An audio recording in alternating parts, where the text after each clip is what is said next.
Hey everyone, and welcome to episode 3 of Life is Strange Before the Storm. It's been a bit since I last filmed. It's been a crazy last few days, let me tell you. Maybe this is not the episode to be playing right now, where my mental state is kind of fragile. But whatever, we move. It's fine. I didn't know what to wear today, so I decided to wear this like Amsterdam biker shirt that I got as like a classic like tourist thing, because there's this shirt that Chloe can wear that's sort of like an ad, I think, for her dad's garage, and it's kind of similar. So I figured, why not? Because I was running out of themed outfits to do, so this was the best I could do. But yeah, I don't want to talk too much. Let's just get right into the episode.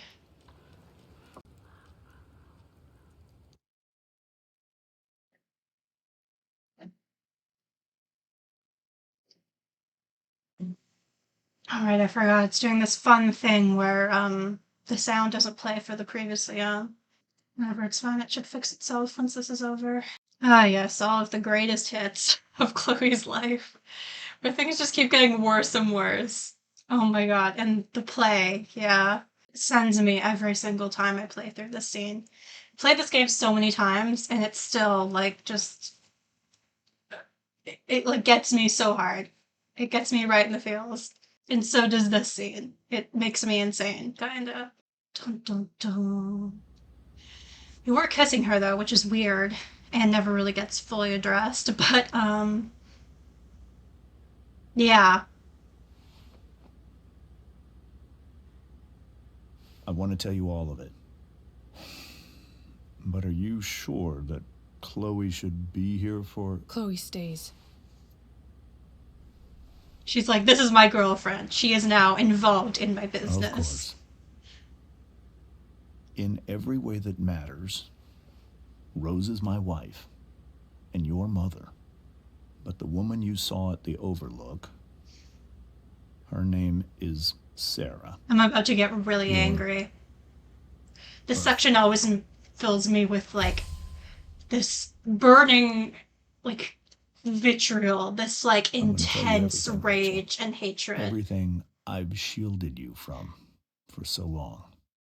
But the truth can be hard to look at. Is this really something you're ready for?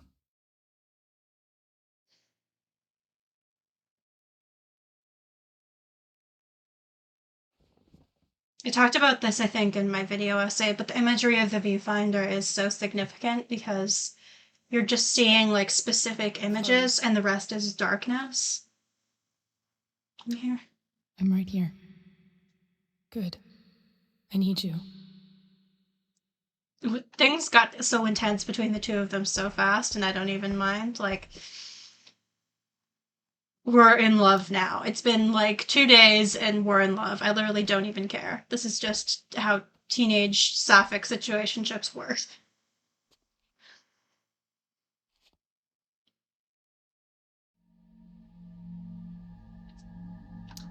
When I was in high school, there was one person everyone adored.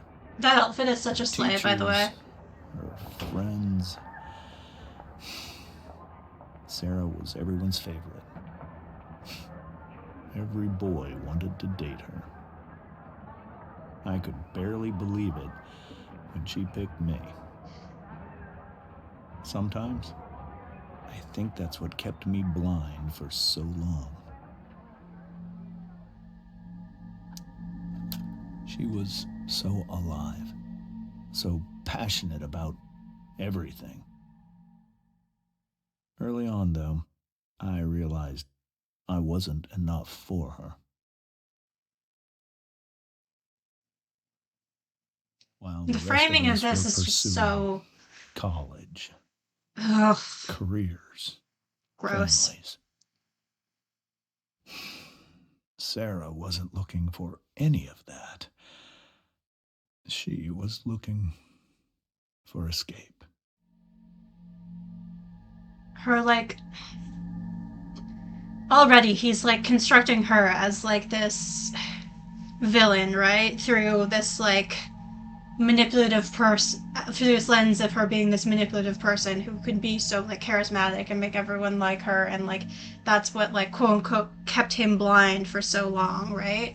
And then characterizes her as someone who needed escape and makes it like her fault with his framing, like the like as like, and makes it like a bad thing that like she wasn't interested in pursuing college or a career or a family, like i.e. getting married and having children. And I talk about this in my video essay, like the characterizing of like Sera as this like sort of like deviant bad woman, almost like this like failed woman, because she wasn't like essentially doing what she was supposed to be doing. And a lot of that has to do with like traditional gender roles of like, you know, being a wife and a mother and settling down.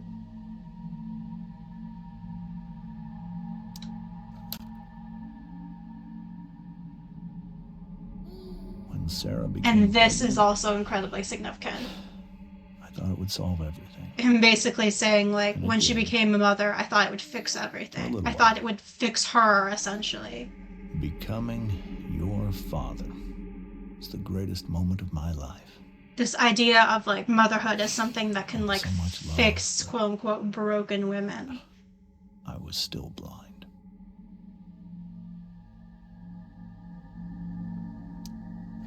However much she loved you then, it wasn't enough.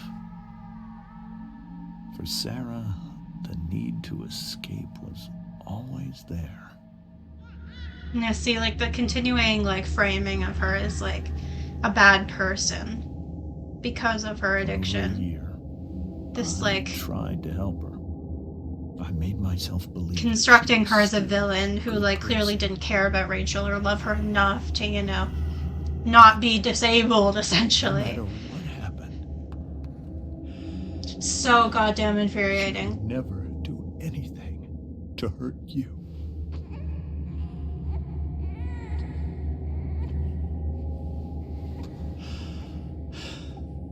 I was wrong. Eventually, I saw her for who she really was. A destructive person.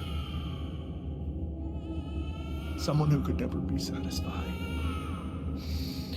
By anyone or anything. Even the love of her own daughter. I was desperate. I didn't know what to do. And like him like characterizing, like it's very unclear exactly what happened because of the way he like talks about harm, but we don't actually see any like direct harm. Like, okay, you could be arguing that like Sera like getting high while she was supposed to be watching Rachel, like that neglect was harm in and of itself, but like it's not like, which is still bad, don't get me wrong, but it's not like it's the same as like flat out abuse. And when he uses like the language of harm, that's like what it implies, right? And then immediately based on that situation, he makes like an immediate split decision that Sera can never be trusted with Rachel again, is inherently bad for her, is never going to change, and just takes off with the baby. And like presumably doesn't tell Sera where he's going or like what's going on. So like I talked about this in my video essay too. It's entirely possible that she could have just woken up to find her husband and child gone with no explanation. So I made a choice. I was never going to let her harm you again.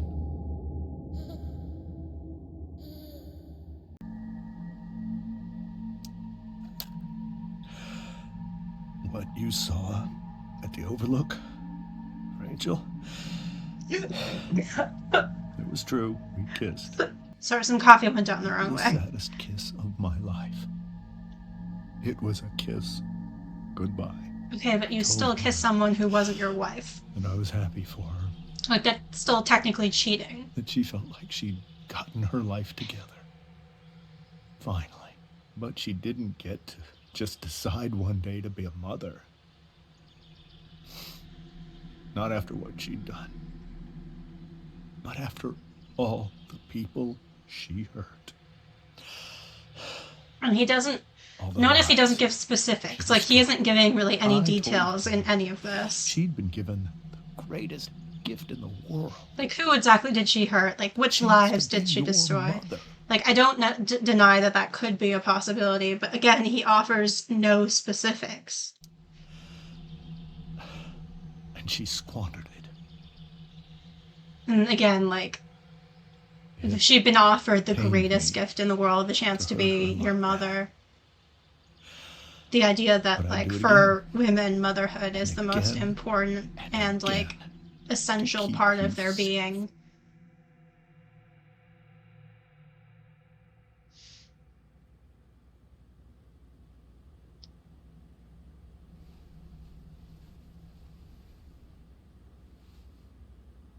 So that was the first time you've seen her or spoken with her in 15 years? No. I send her money. Every single month. It's our arrangement. You're not still sending her money, are you? Because she stopped But accepting now your money. She wants to see me? Yes. But you're not going to tell them But that, Rachel, are you? It cannot be. That's not your decision, my guy. You think you have the right to decide that for her? When I left Sera, when I took Rachel away, I truly believe I saved her life. And I will continue to protect her no matter what. But maybe she's different now. People change, right? Maybe so. But consider that for 15 years, she's preferred that money to you. That's so fucking stupid. That's such fucking bullshit for him to say that. Like, especially him being incredibly well off in this fucking house with all the fucking, like, glass goblets in their, like, fancy china cabinet. Like, you need money to survive. Like, having your child back in your life means nothing in, like, in, like, a long-term sense if you have no way to put food on the table, if you have no way to provide for yourself and your child, if you have no job. Like, we live under capitalism, my guy. We need money to survive and not end up homeless on the streets. Like, if she didn't have, like, and not to mention, like, going through addiction, like, she would probably just end up, like, getting her, like, losing custody of Rachel all over again if she wasn't in a position where she was, like, stable in the eyes of, like, the court. So it's so fucking stupid for him to present it like a choice. I think I need to lie down. Like, she cared more about the money than Rachel. And it's not his fucking decision to, like, she's getting older now, and, like, him, for it's so, like, paternalistic, and, like, it completely robs, I talk about this in my video essay as well, it completely robs Rachel of her agency to just, like, make these decisions for her without even, like, letting her be a part of it or consider any of this. When it's, like, her mother we're talking about.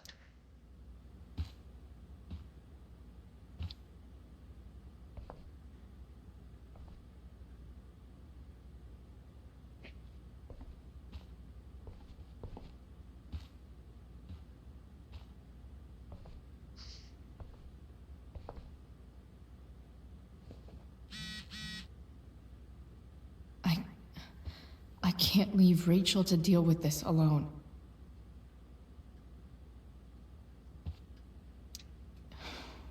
Hard to argue that Rachel would have had a better life with Sera. But does that make what James did right? Define better. It's so weird to look at this now.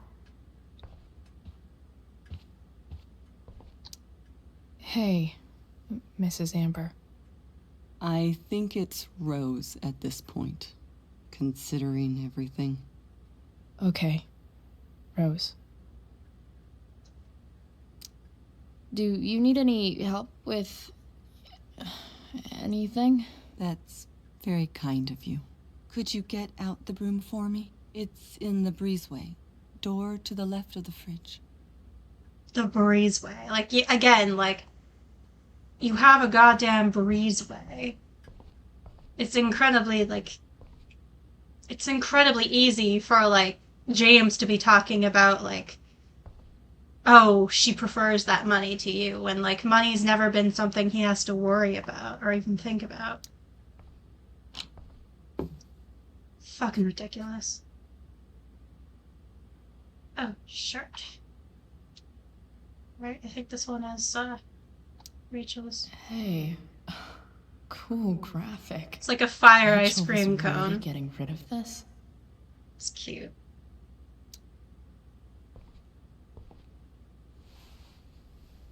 Mrs. Amber, could I have this? Oh, sure, Chloe. Rachel was going to give it away anyhow. Thanks.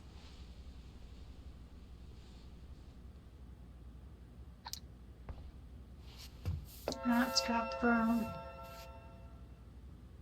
We just shove, like, the broom and the dustpan and, like, the Swiffer thingy all, like, in one slot between the fridge and the wall because we do not have a fancy-ass breezeway to keep all that shit in my house. Here you go. Thank you. I'm really quite glad that you're here. Why? Thanks. But why? While Rachel's dealing with all of this, it's a relief to know she can talk to you. How are you doing, Chloe? That's How really am sweet of I her to doing? ask, actually. Your generation loves to talk about how awkward different things are. Well, this must be pretty awkward, I'd imagine. Probably doing better than Rachel. It's fine.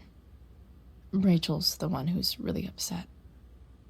She has every reason to be. Yeah, no shit. Her father's been lying to many her for, painful like, things almost her about entire Rachel's life. past, including my own role in hiding the truth. James lied. Doesn't matter how painful it is. You don't lie to someone you love. You might be right. But can any of us really know what we would do in his situation?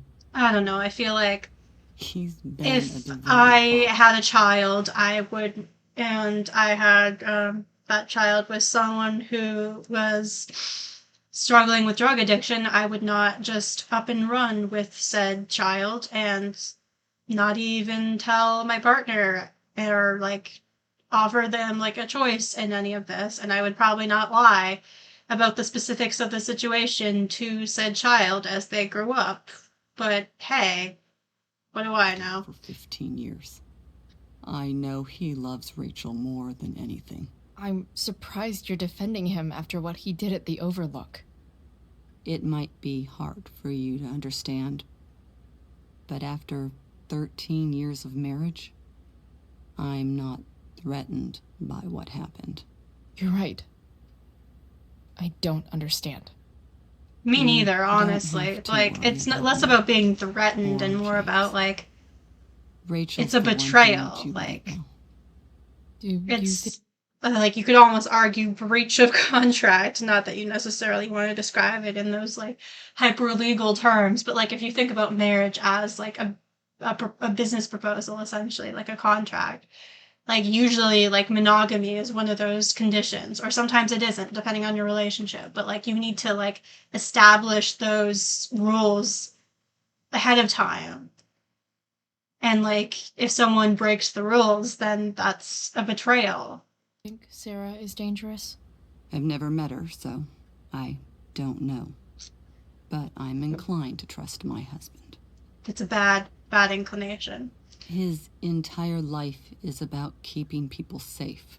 It is not, Rose. Rachel's Quite strictly frankly, it is fortunate to fucking have not. him as her father. His life is about putting Thanks. people in jail. Thank you, Chloe. And that is nowhere near the same thing.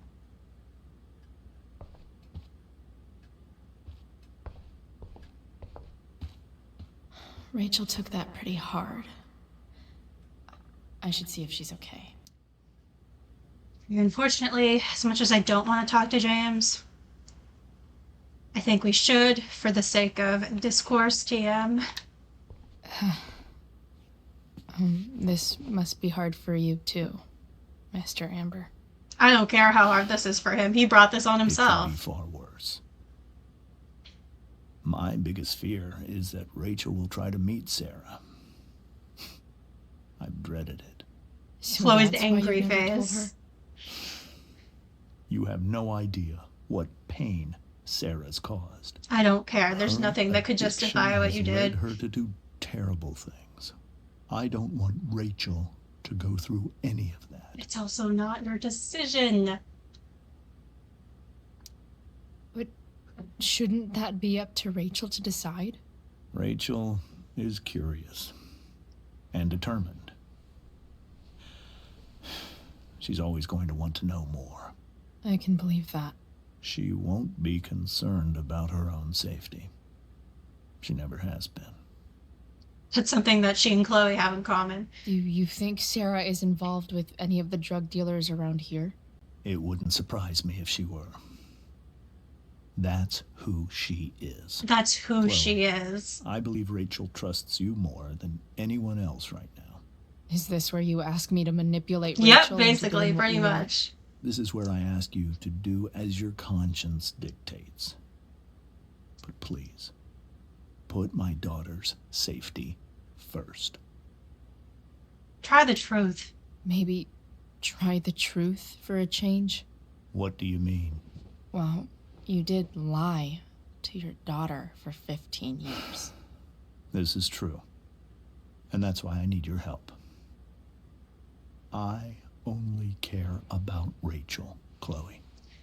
Not to keep bringing up the quote over and over and over again, but it is fucking true and poignant and needs to be stated over and over again, especially in when we're playing Life is Strange games, because the themes just keep on theming. Love is a practice, as Sera of Game Assist once said. You can't just say you love someone and then, like, your behavior doesn't reflect that. Like, love is a practice. Love is actions. And, like, while he may think he's showing his love with his actions, denying someone agency and lying to them is not love. That's control. It's very similar to the way David behaves, particularly in Life is Strange 1, but also arguably in Before the Storm as well. Like, trying to control Chloe out of a sense of supposed concern for her. Like, we have to stop her from, like, doing drugs and, like, smoking weed and, like, drinking alcohol. So, like, I'm gonna tell her to empty her pockets. I'm gonna search her room, yada yada. I'm gonna, like, berate her and yell at her and, like, storm into her room and, like, when she tells me not to, and, like, all of these things for her supposed own good because I worry about her. Like, that's not love. You can't love someone if you don't respect them. And you clearly don't respect someone if you don't think they're worthy of the truth. And you don't think you can't trust them enough to, like, handle aspects of their own life. Does that make sense? Like, and if you're good, like, so many, and this ties into, like, we were having these conversations, particularly when Game Assist was streaming The Walking Dead, about the dehumanization and, like, oppression of children. And a lot of the oppression of children has to do with this sense of, like, adults treat children as objects. Like, I think a lot of parents have children for the sake of basically having a doll that is, like, sort of their mirror image almost, like, very similar to them, that they can manipulate and sort of, like, twist around in their own, like, idea of, like, what, like, another version of them could be, or, like, I didn't get to do these things when I was a kid, so now I'm going to push my kid to do them, or I didn't get to, like, go into this profession because of whatever reasons, now I'm going to, like, push my child to do it. Stuff like that. It's like they don't see kids as their own people, like, as fully autonomous, like, human beings. They just see them as, like, extensions of themselves. And it's so normalized within our society, and it's so deeply dehumanizing. I'll do what I can. I care about her too, you know? I know. Thank you.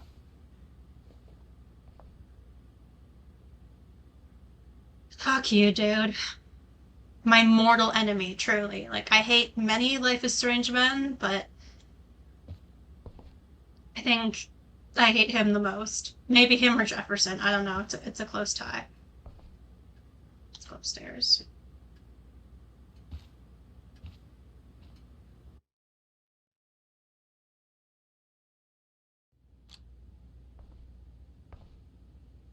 We're not going to hear I Don't by, I think it's Coda?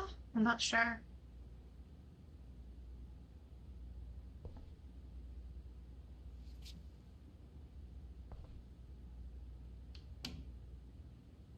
Her room is so damn cool. I love it.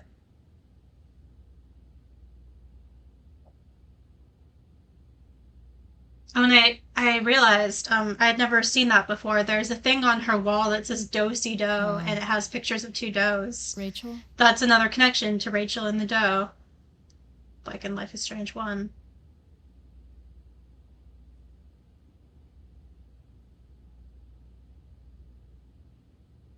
I need some way to show Rachel that I'm here for her. And first, I'm gonna go through her shit. Rachel's surrounded by so much love, yet she seems so... alone. Remember what I said about love's practice. To our wonderful daughter, on the night of her first show, break a leg. We love you, Mom, Dad. Rachel even knows how to make a dinky lamp look cool. It makes Astrology sense that chart. Rachel needs 2 signs to contain her awesomeness.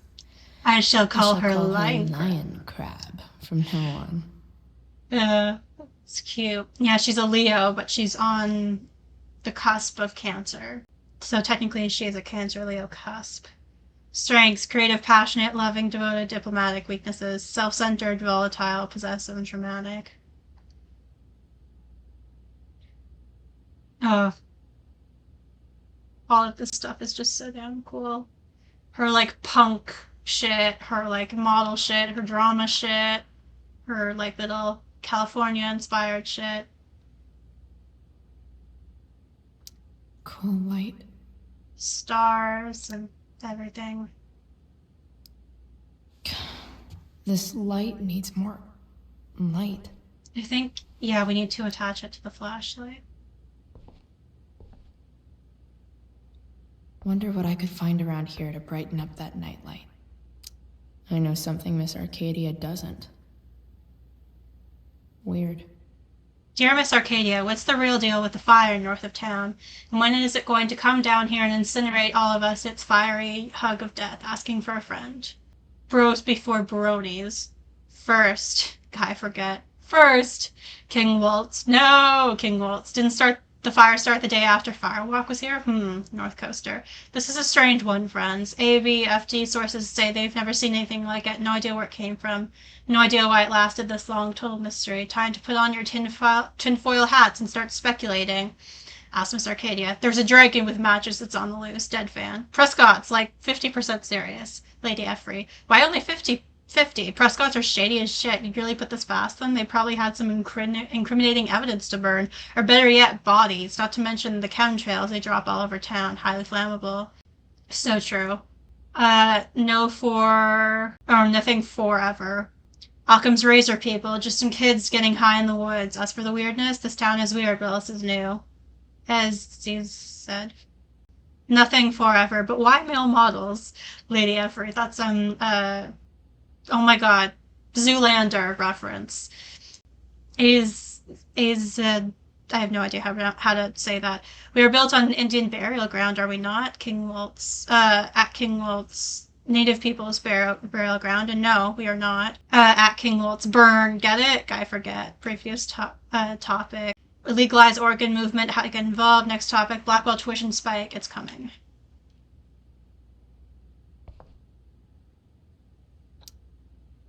Hard to believe the show was only a few hours ago. Seems like everything has changed since then. Yeah. I'll leave the flowers in the trash if you put them there for a reason. Rachel's always made being an A student seem so... easy. Almost sad to see all this... effort. Well, when you're not going through extreme grief, mental distress, and trauma, I'd assume being an A student is a lot easier. Also, if you're actually interested in, like, what you're, like, doing school-wise. Like, in high school, I found it very difficult to get good grades. But now that I'm in university and I'm doing gender studies, I get A's pretty consistently across the board. Because I am free from high school bullshit. I'm free from a lot of teenage bullshit. And I have proper accommodations. And I'm actually like studying something that I'm interested in and passionate about and not being forced to go to school. Biology, page 247 to 259, lab notes. Drama, dress rehearsal, blocking review, light cues, etc. English, is that Lord of the Flies, page 188 to 244. American Experience. What on earth is American Experience? I don't have good feelings about that. Essay prompt, 3 to 5 pages, rough. Latin conjugation worksheet, vocab list, 1 to 18. Graffiti. I think Rachel could use another subject. But which one? Anatomy.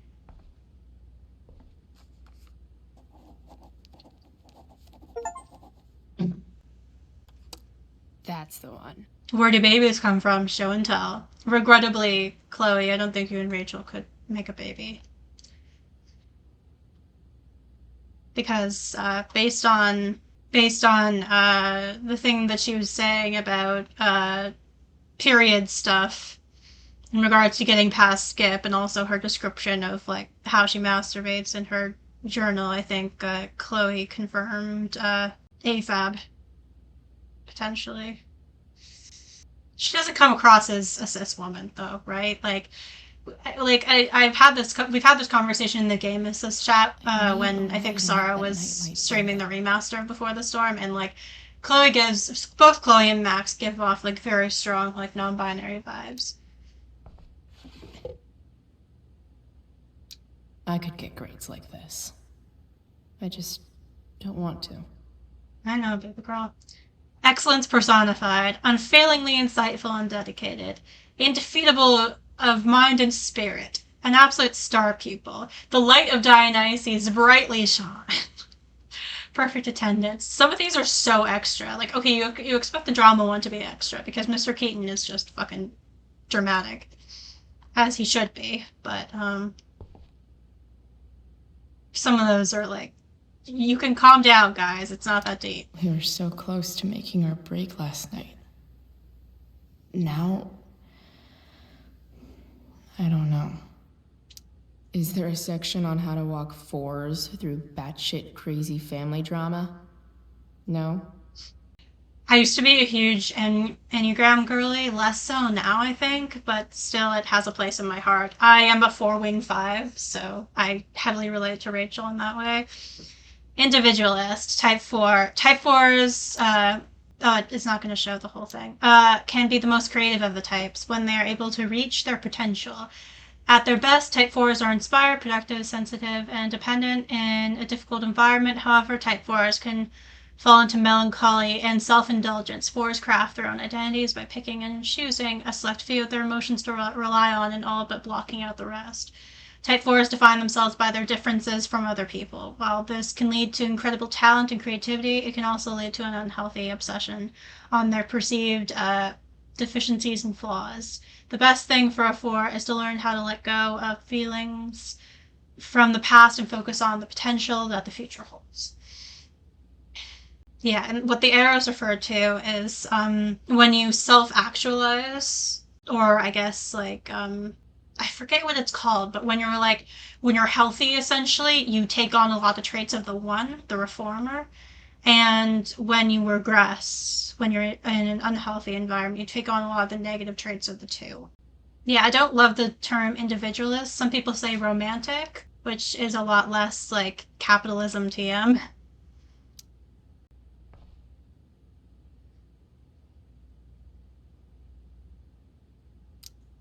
Rachel might not survive her family, but at least she'll survive the zombie apocalypse.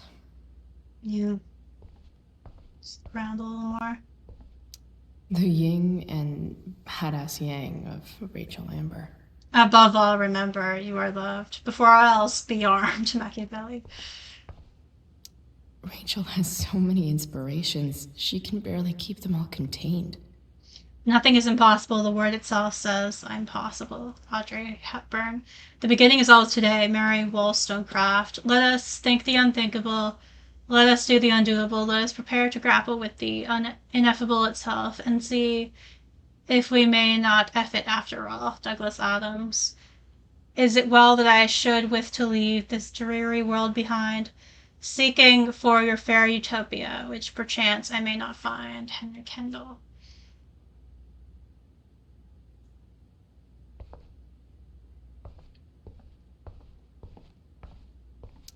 Rachel's really into stars. I wonder if it's her way of feeling connected. That's so sapphic of her, honestly. Even you, Willie, couldn't come up with the tragedy Rachel's going through. This poster is very Riot Girl TM. Maybe I can make the world a less scary place. Something Rachel said.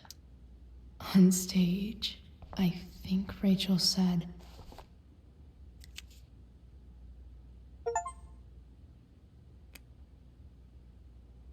The corners of the world are mere prologue. I want to get that as a tattoo. I've heard that Rachel and Nathan hang out sometimes, but it still seems hard to believe. Yeah, oh boy. Don't want to think about that, considering everything. Okay, let's take the flashlight.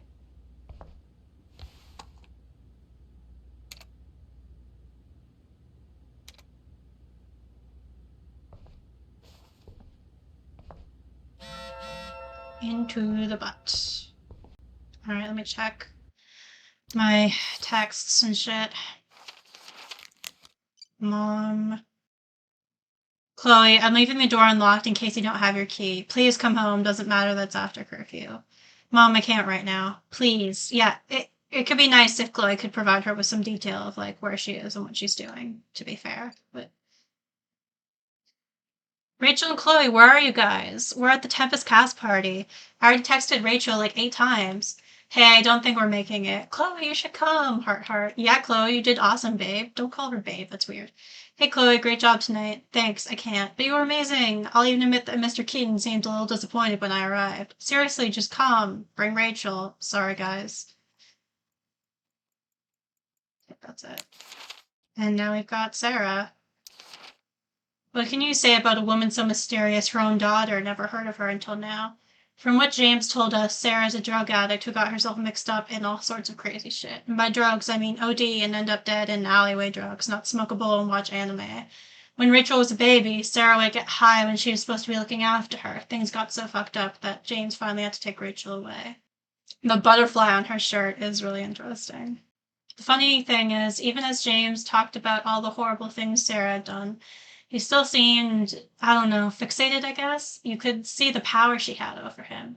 Actually, when he was talking about how beloved and magnetic Sera used to be, I couldn't help but think of Rachel. I wonder if James sees that too. Maybe it's what makes him so afraid of her. Yeah, that's really interesting, the parallels between Rachel and Sera. Anyway, now Sarah's in Arcadia Bay looking to meet Rachel. After years of taking James's money to stay away, suddenly she wants a relationship with her daughter. James seems skeptical, and Rachel, I can't even imagine what Rachel must be going through. Max. I used to think the strangest thing about the Ambers was how normal they were. They seemed like a bad 50s sitcom family, and I did my best to play the part of the wacky yet lovable best friend. Yes, I did tag a newspaper picture of James on the fridge, but only because his face looked so stupid. The goal was to get in and out of there without causing a scene, so we could make our escape. About that, turns out I couldn't just sit back and let Rachel's cheating father act all high and mighty. I put his smug ass in his place and even turned Rachel's mom against him. Then Rachel snapped. I guess she just can't stand the lying anymore. She told her mom about James making out with that woman. Everyone started yelling, and the next thing I knew, Rachel was going full Destructicon on the table. That's when the truth finally came out. Rachel's mom equals not her mom. Rachel's real mom equals makeout woman. Mind equals blown. Chloe, the wacky yet lovable. Yeah, maybe it's kind of unfair that, like, they refer to Rachel's bio mom as her real mom when, like, Rose is the woman who's been, like, raising Rachel for the past 15 years. But I'm not going to get into that too much.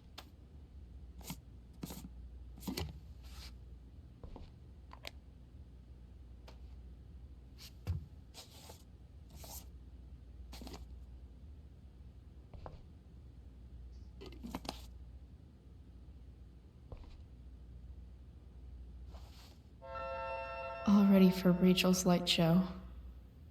Better get her attention first.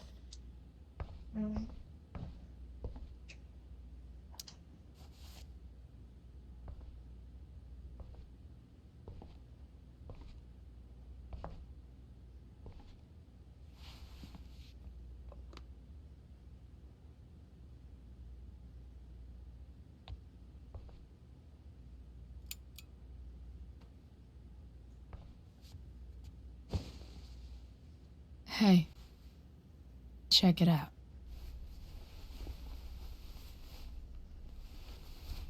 It's so pretty. And it looks exactly like Chloe's dream, right? The one I with thought we William might when like it. they're like roasting s'mores over I've the always loved car wreck. stars. Why? They remind us there's so much beauty out there, which we almost never see. Because we're blinded by what's in front of us. Exactly. But then I learned the truth. The stars we're seeing have already been dead for millions of years. They're all lies. That's not necessarily true, but I get where she's coming from, especially right now where her mind's at. But the quote that always comes to me when I play through this scene is, I don't remember where it's from, but I know this one channel, Passion of the Nerd, quoted it when he was talking about Buffy the Vampire Slayer. He does videos where he like analyzes different episodes and like breaks them down and all that stuff. A thing isn't beautiful just because it lasts. Like something can be temporary and still matter and still be beautiful. And I think that's like kind of true for their Rachel and Chloe's whole relationship as well. Cause like a lot of people don't understand why I love Before the Storm. And like, cause a lot of people are like, it's so like upsetting and unfair how like you have this whole thing with Chloe and Rachel just for it to end in Rachel's death. Like, so what's the point? What's the point in making all these decisions and having all these moments with Rachel if she's just going to end up dead anyways? And it's like, I think that's so fundamentally missing the goddamn point. Like, I do not agree with that mentality at all. Things matter because you did them, because they happened, because you were there, even if it was only for a little while, even if it ended horribly, even if it was temporary, even if the love didn't last and couldn't be in your life forever, you still had it and it was still real and it was still beautiful while it lasted. And like, I don't think that makes it a lie or makes it meaningless or mean less, you know? But that doesn't make them any less beautiful, right? I don't know. If they're not even real, then what's the point? It's all lies. Everything. My entire life. My dad. My mom. If I can even call her that anymore. And that other woman. My real mom. She's the biggest lie of all. I can't trust any of them. I think you're the only one in the world I can trust. It's heartbreaking, but also kind of sweet. I'll take it. Even if it's only by process of elimination. Good.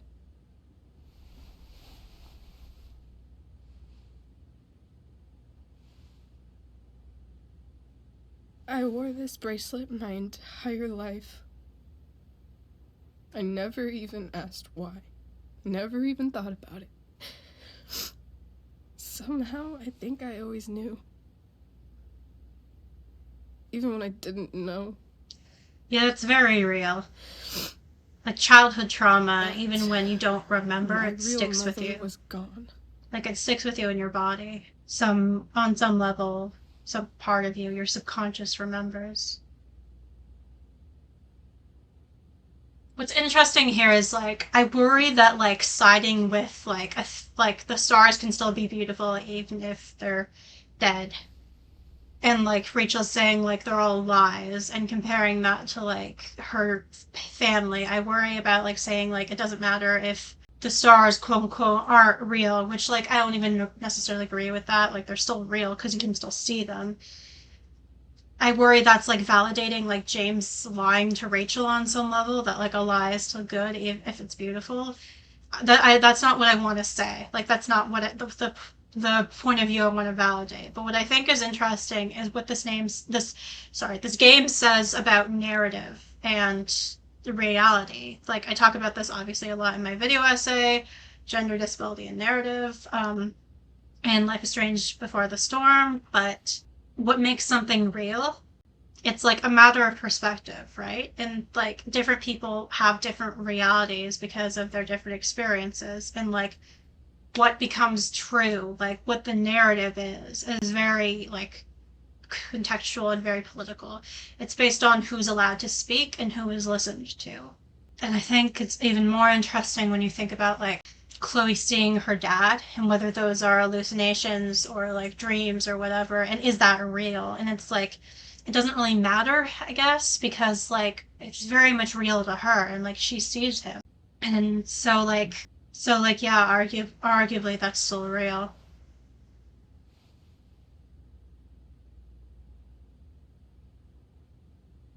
The fact that she's here right now, that she came here for me, I think I need to see her. Is that wrong? Of course not. But it might be tough to track her down. Yeah, that's true. Luckily, I've got my secret weapon. But what if we can't find her? It's not like I can ask my dad. I have no idea where to start. I got this. Let's me be handle it. confident. Really? Chloe knows what she's doing. Mysterious. And even if she doesn't entirely, she's going to pretend like she knows what she's doing, because that's what she does. And she's Of fucking course, even whipped. if we know where she is, we need a way to get to her. I can't just ask my parents for a ride. Don't worry. I've got that one covered too.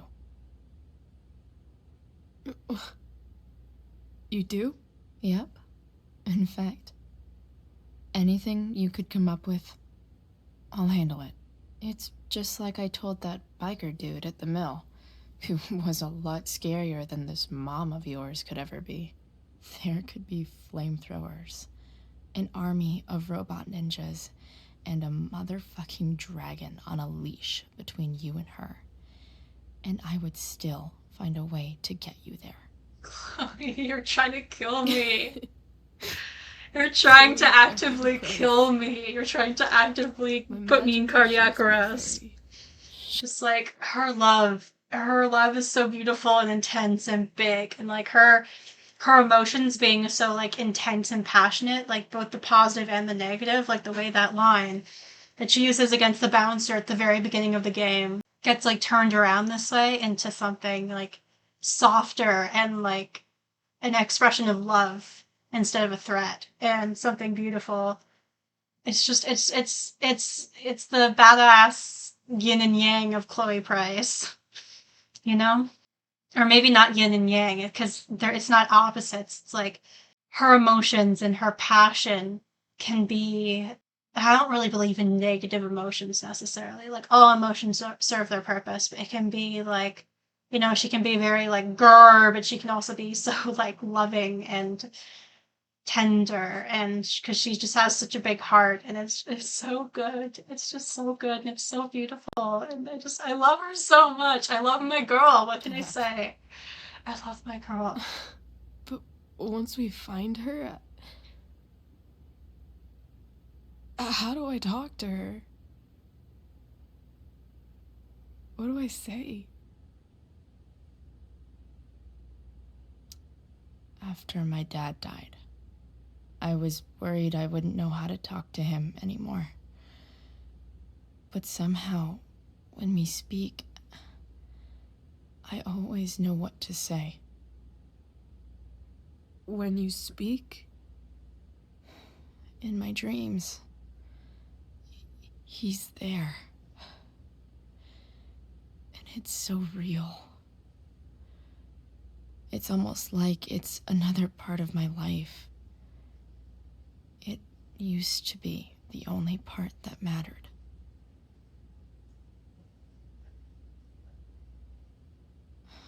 I've never told anyone about that. Weird, huh? Rachel? I was just thinking,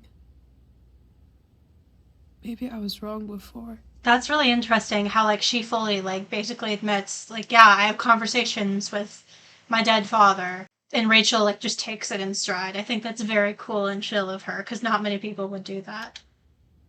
Who cares if the stars are dead? As long as we can still see them, that means they're real. To us. Right? Yeah, Right. that's what I was saying before.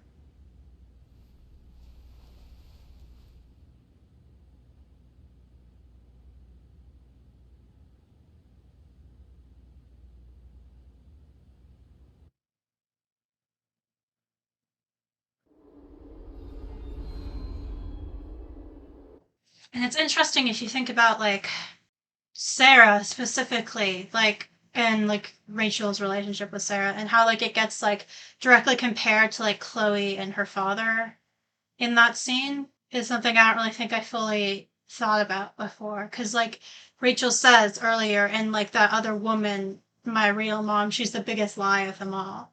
Because it's, like, this huge part of her life that was, like, hidden from her. And then you have this narrative, like, that James constructs of her. And then you have, like, Rachel being like, I want to see her, and, like, also talking about how she's worn, like, the bracelet her whole life, and she never really thought about why. And maybe on some level she knew that her mom was gone. She had been, like, separated from her. I'm not really sure what to do with all of that, but I think it's interesting if you connect it to, like, reality. Like, what's real? That Rachel's mom loves her and wants to have a relationship with her, and, like, like, James actively, like, tore them apart. Or, like, James was protecting Rachel from someone who was dangerous, who was going to cause her harm. And it's about narrative, it's about perspective, it's about who's telling the story. And it's also true that, like, Rose is still Rachel's mother and has raised her for 15 years. And she has like good loving memories of being brought up in that house, even from James as well as Rose. And, like, but it's also true that they both lied to her about Sera. And it's true that James did these horrible things that to actively, like, separate her from her birth mother, because he has these very, like, ableist, just, like, shitty, bigoted attitudes towards Sera.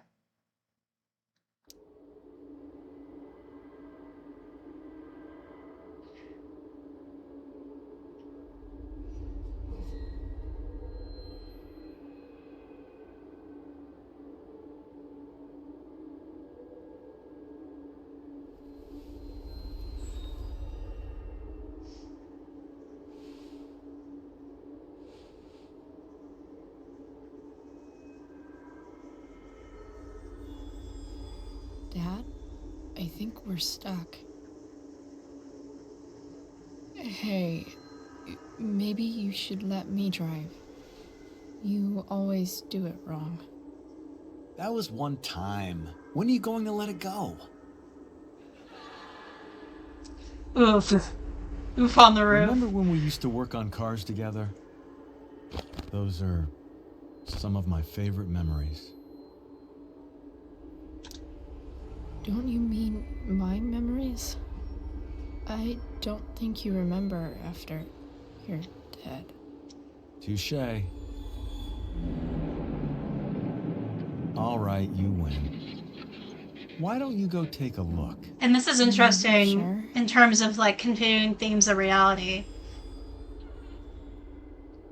Them like acting out this like play scene of like them in the car in a very like improv traditional way. Oh, the sound effects and everything are so good.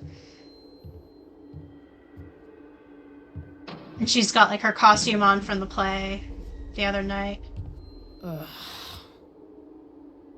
I feel like when I'm analyzing all of Don't the you see themes of anything? Before the Storm, I'm like, it's all interesting, and like I feel like I'm seeing connections, but I don't know exactly what to make of it. Like I can't create like a clean, clear thesis the way I can with like Life is Strange 1, for example, which is why I wanted to focus, one of the reasons why I wanted to focus strictly on the politics of Before the Storm, because I think the stuff with Chloe and Sera and like gender and disability and narrative are like the most like clean, arguably, and also the most significant parts of this game.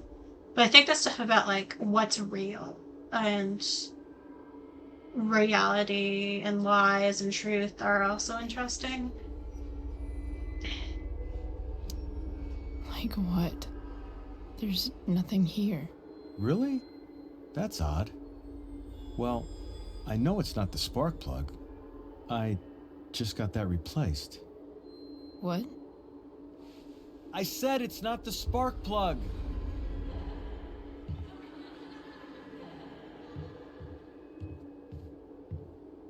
Dad, stop. None of this is real. You're not real. Rachel's family isn't real. This whole thing, it's all just theater. Well, you know what William Shakespeare said.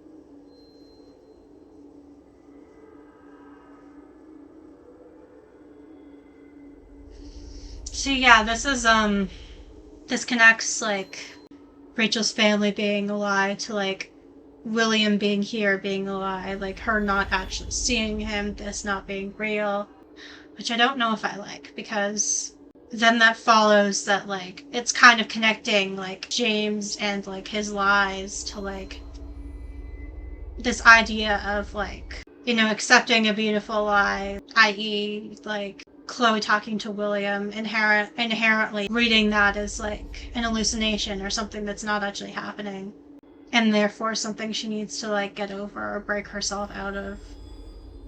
I don't know if I like that reading. I have mixed feelings about it. I don't know, I think I'll have to sit with it a bit more.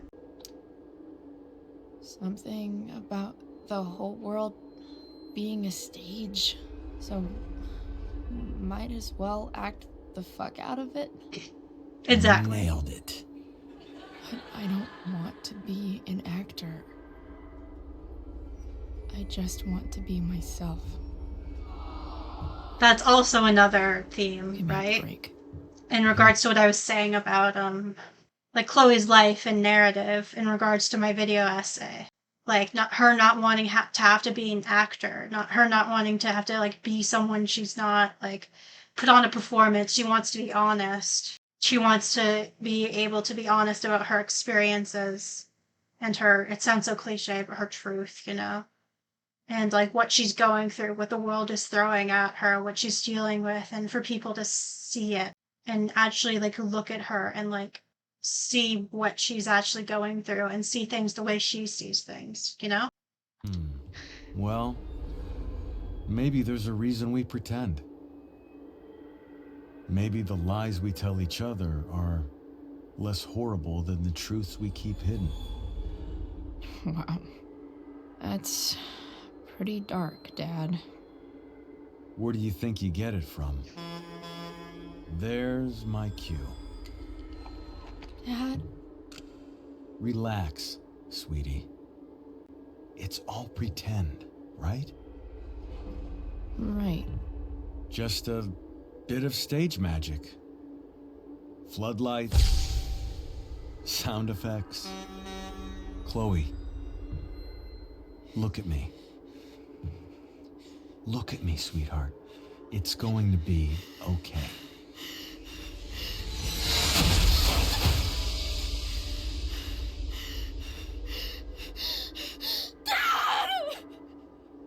Oh, God. That's brutal. It's brutal every time. Boo! Oh, Victoria, I forgot about that. Oh my God. That's okay, not to keep pausing, but that's also really interesting. I think I'm finally starting to make connections that I didn't fully make before, but that's also really interesting. Like, his death in that way, acted out on stage, and he's like, look at me, like, this is all pretend. It's not real, just a bit of stage magic, lights and floodlights and sound effects, and it's going to be okay. And then she sees him like get hit by the truck in a very like visceral and real way, like kind of close to how it would have happened on the day, even like with blood and everything. Like, I'm not sure how to explain this, but like maybe there is something to like Chloe needing to like come to terms with her dad's death and needing to like accept it, because it is unfortunately reality, even though reality is painful. And like maybe you can read it that way and still think about like and still have a reading of Chloe seeing her father as like potentially like evidence of communication from beyond the grave, or like some sort of psychic phenomenon. Because like as my politics have gotten more anti-psych, I've started to like kind of like the way media occasionally plays around with like themes of like, well, is this magic or is this insanity? Well, like, and like kind of blurring the lines between like understandings and ideas of that, or like, is this psychosis or is this psychic? Is this person psychic? Does this person have have like psychic abilities? And like, what makes the difference? Is it just a matter of perspective? Is it just based on society's understandings? And like blurring those lines, I think that's really interesting. I don't entirely know if that's what's going on here. But I think you could also argue that, like, maybe part of this is about Chloe. It sounds harsh saying needing to face reality, even though it's painful. I don't know.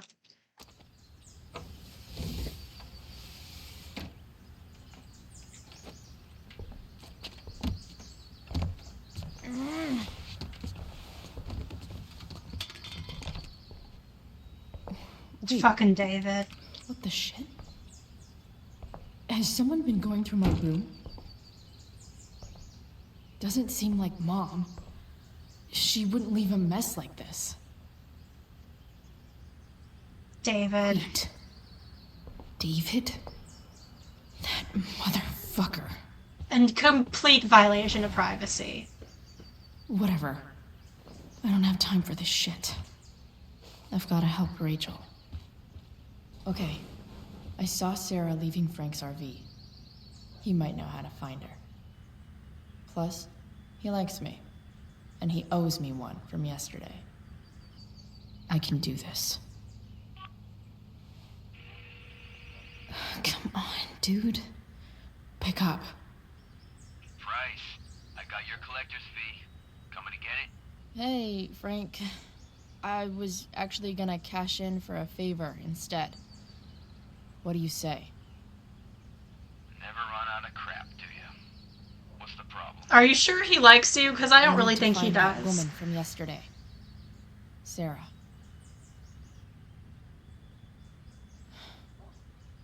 Frank, What the hell for?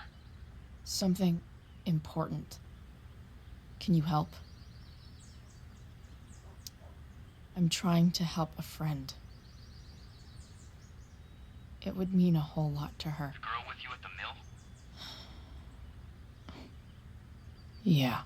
We'll meet in the junkyard in 2 hours. Oh, God. Sweet. Her mentioning Thanks, Rachel man. and then him You're immediately real. agreeing. Let's not think about that. Let's not Well, analyze that. I guess. What am I getting myself into?